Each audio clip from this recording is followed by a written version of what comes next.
Vamos a comenzar este módulo en el cual analizaremos los diversos contratos de garantía real. Nótese que he destacado la palabra real con mayúsculas, por cuanto existen otro tipo de garantías. Está la garantía personal también, pero en esta oportunidad nos vamos a referir a aquella garantía que versa precisamente sobre bienes. Para comenzar a realizar este análisis, primero vamos a verificar un poquito el concepto de derecho general de prenda. ¿Y en qué consiste este concepto de derecho general de prenda?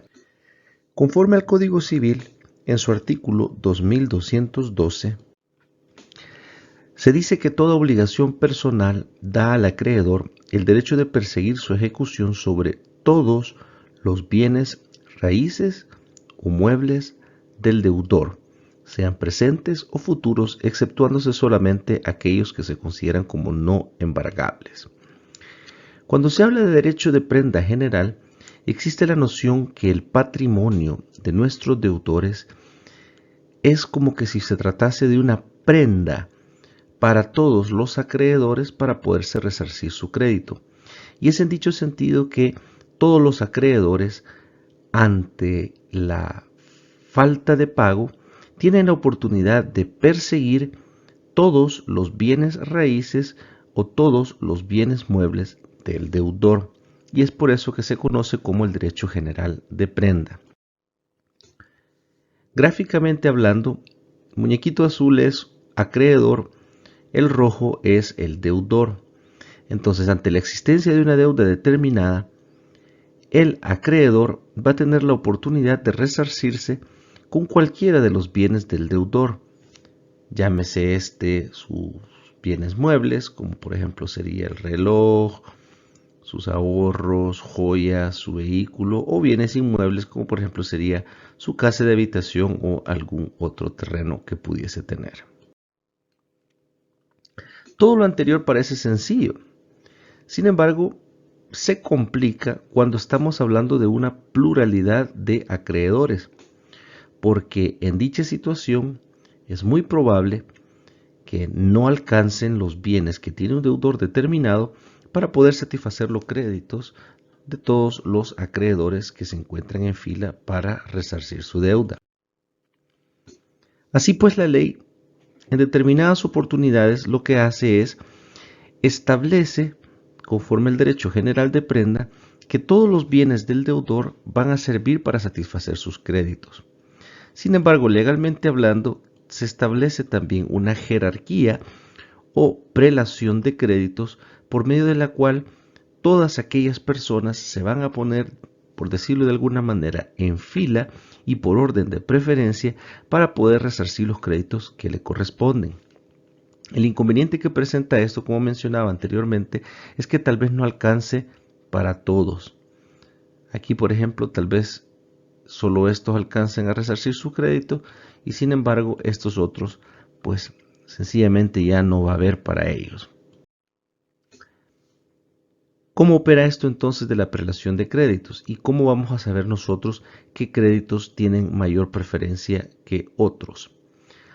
A este sentido, el artículo 2217 del Código Civil nos dice: las causas de preferencia son solamente el privilegio y la hipoteca. Continúa diciendo la ley en el artículo 2218: gozan de privilegio los créditos de la primera y segunda clase. Después dice el 2224: la tercera clase de créditos comprende los hipotecarios. Y por último el 2228 que nos dice: la cuarta y última clase comprende los créditos que no gozan de preferencia. Así pues, en resumen, tenemos créditos de 4 clases o de 4 categorías diferentes, siendo la primera teniendo mayor preferencia que la segunda que la tercera y por último la cuarta, que no tiene ningún tipo de preferencia, y es lo que se conoce en la práctica como créditos quirografarios, es decir, aquellos que no tienen ningún tipo de preferencia, de prelación o, por decirlo de alguna manera, de relevancia. Esos son los que se reparten entre sí hasta que haya o no haya bienes, y si el caso no hay, pues ahí se quedan sin el pago de su respectiva deuda. Comencemos pues con el análisis, o al menos lo que dice la ley de cuáles son estos créditos de primera clase. Dice el artículo 2219 que los créditos de primera clase, es decir, los que están más arriba en la cadena alimenticia de prelación de créditos, serán primero las costas judiciales. Las costas judiciales son aquellos gastos que por ley se le pone a un proceso determinado para calcular pues los gastos determinados. Aquí están los honorarios de abogado, aquí están los honorarios de perito, aquí están lo que se gastó en juez ejecutor, los gastos de subasta. Bueno, hay una serie de cosas que están tipificadas en una ley que se llama la ley del arancel judicial, y es una ley conforme la cual yo le puedo imponer estos gastos a la parte contraria que pierde un proceso determinado. Así pues, dentro de la primera clase y dentro del ordinal primero de esta se encuentran las costas judiciales. En segundo lugar, tenemos las expensas funerales necesarias del deudor difunto. Y aquí es una cosa interesante porque habla de expensas funerales necesarias. Interesante que poner pues la palabra, probablemente esto no vaya a cubrir de pronto cosas que no eran necesarias, ¿verdad? Sino que tal vez se vaya más bien por un análisis básico. Sin embargo, pues considero que es una de las muestras de humanidad realmente que se establecen en el Código Civil para efectos de pues no atacar a la familia del doliente, ¿verdad? Con el tema de más deudas y por lo menos esperar un plazo prudencial para eso. Porque ciertamente a nivel de herencia, pues los herederos son continuadores de la personalidad de las personas a quienes ellos suceden. En tercer lugar, el acreedor de alimentos determinados por sentencia ejecutoriada. Aquí está el tema de los alimentos. Los alimentos son los que en materia de familia se establecen como para la manutención de menores de edad o en algunos casos de pareja. Y además, pues aparte de esto está lo que tiene de rango constitucional, que son los créditos en favor de los trabajadores. Y quizás más que hablar de créditos de los trabajadores, me refiero puntualmente al salario y las prestaciones sociales. Aquí la base legal, el artículo 38, numeral cuarto de la Constitución, en el cual habla que el salario debe pagarse en moneda de curso legal y menciona que el salario y las prestaciones sociales constituyen créditos privilegiados en relación con los demás créditos. Si nos acordaremos de la pirámide de Kelsen, definitivamente este privilegio de los salarios y las prestaciones sociales viene impuesto en virtud de Constitución, y al ser norma superior a la ley secundaria, pues definitivamente no habrá ningún otro crédito con mayor privilegio que el aquí mencionado para un patrono. En consecuencia, podríamos hablar claramente que está la primera clase y pues arriba de esta está el privilegio de rango constitucional, como en el caso del artículo 38, número 4. Pasemos entonces al análisis de la segunda clase. A la segunda clase de créditos pertenecen los de las personas que seguidas se enumeran, dice la ley. Primero, el posadero, sobre los efectos del deudor introducidos por éste en la posada mientras permanezcan en ella y hasta concurrencia de lo que se deba por alojamiento, expensas y daños.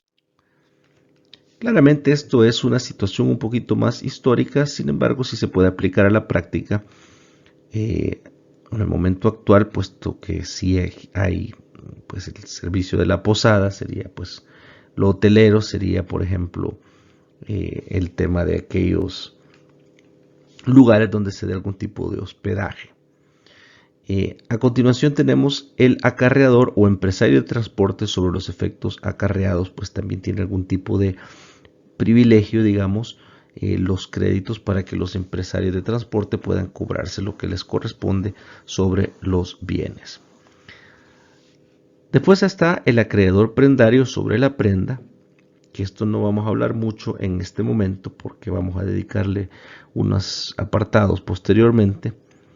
Y cuarto, pues lo que el acreedor hasta concurrencia de lo que se debe con la garantía legal de derecho a retención sobre bienes del deudor que tenga en su poder por razón de ese derecho. El derecho de retención es un derecho que la ley establece en favor de determinadas personas para poder retener como garantía ciertos bienes, tenerlos en su poder y mantenerlos hasta tanto les sea cancelado por el deudor pues correspondiente. A ese momento le puede devolver los bienes que les ha retenido.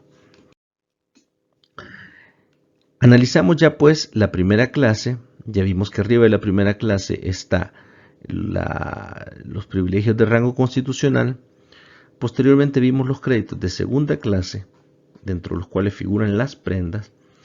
Y en tercer lugar, pues vamos con la tercera clase, que es la que comprende los créditos hipotecarios. La hipoteca inscrita da al acreedor el derecho a ser pagado de preferencia con la cosa hipotecada, dice el artículo 2224. Las hipotecas que graban un mismo inmueble prefieren unas a otras en el orden de su presentación en el registro respectivo si se siguiera inscripción. Esto quiere decir que al hipotecar yo un inmueble, yo tengo la posibilidad de hipotecarlo a favor de otras personas. Y también a nivel de hipotecas existe una preferencia o prelación desde primera, segunda, tercera, cuarta, quinta y la cantidad de hipotecas que sean hasta agotar completamente el valor del inmueble que garantiza. Finalmente tenemos la cuarta y última clase, que es la que completa aquellos créditos que no gozan de ningún tipo de preferencia. Con relación a estos créditos dice la ley que estos se cubrirán a prorrata sobre el sobrante de la masa concursada sin consideración a su fecha. Estos son los acreedores quirografarios, son los que no tienen nada más que su derecho general de prenda, no tienen ningún tipo de preferencia, no tienen ningún tipo de garantía, simple y sencillamente se reparten lo que pueden encontrar y se lo harán a prorrata de conformidad pues, con las leyes establecidas al respecto en nuestra legislación civil y mercantil. Sin embargo, pues si usted no tiene un crédito dentro del rango constitucional de tema laboral, dentro de la primera clase o el privilegio, la segunda clase, la tercera clase, pues va a tener que irse a pelear con el resto de acreedores o de coacreedores para ver qué es lo que le puede servir del patrimonio del deudor para poder satisfacer sus créditos.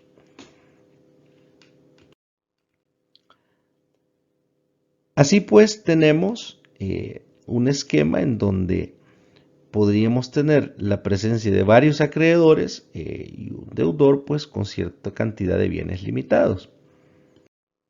Sin embargo, hay ciertas opciones que se pueden seguir para efectos de no tener que estar en todo momento dentro de este concurso de acreedores. Si observan, pues aquí algunos acreedores tienen un color diferenciado que se relaciona con ciertos bienes que dio en su momento en garantía el deudor. Es así pues que en este escenario tenemos que aquellos que tienen ya sus garantías reservadas se salen del grupo, se salen del montón y simple y sencillamente se enfocan en resarcirse sus deudas con las garantías que tienen a su alcance, en tanto que los demás se quedan haciendo fila para ver cómo se reparten aquellos bienes restantes y con la suerte que les alcance a satisfacer sus adeudos. Los que tienen su garantía, en cambio, pues ya tendrán asegurado lo que les corresponde a su deuda porque ellos, de manera preferente a cualquier otro acreedor, tienen derecho de resarcir sus créditos con este tipo de garantía hasta la completa satisfacción de los mismos. Y solo en caso de existir algún sobrante, pues ese sobrante pasará a repartirse entre los demás. Y es precisamente de estas dos garantías que vamos a platicar a continuación. Así pues tenemos en un primer momento la división entre prenda e hipoteca, ambos como contratos de garantía y que si bien versan sobre cosas diferentes y son reglas diferentes las que les aplican, en esencia representan garantías privilegiadas para cada uno de sus respectivos acreedores. Tal vez la diferencia esencial consiste en que la prenda recae sobre bienes muebles, en tanto que la hipoteca recae sobre bienes inmuebles o bienes raíces. Excepcionalmente, la hipoteca puede recaer sobre bienes muebles y son dos casos en concreto. El primero, cuando se hipoteca la empresa. Aunque la empresa por naturaleza es un bien mueble, propiedad de los comerciantes, se el tipo de garantía que le recae no es la prenda, sino que es la hipoteca. Y en segundo lugar, la hipoteca sobre naves, debido a una teoría que se llama teoría del difícil ocultamiento. A estos bienes muebles, pues como son muy grandes, y aunque se mueven y podrían catalogarse como bienes muebles, sobre ellos no se hace prenda, sino que se hace hipoteca, hipoteca sobre nave. Pero de lo contrario, la prenda generalmente recae sobre muebles y la hipoteca sobre inmuebles o bienes raíces. Comenzamos pues con el respectivo análisis del contrato de prenda, que será el contenido del próximo video. Muchas gracias.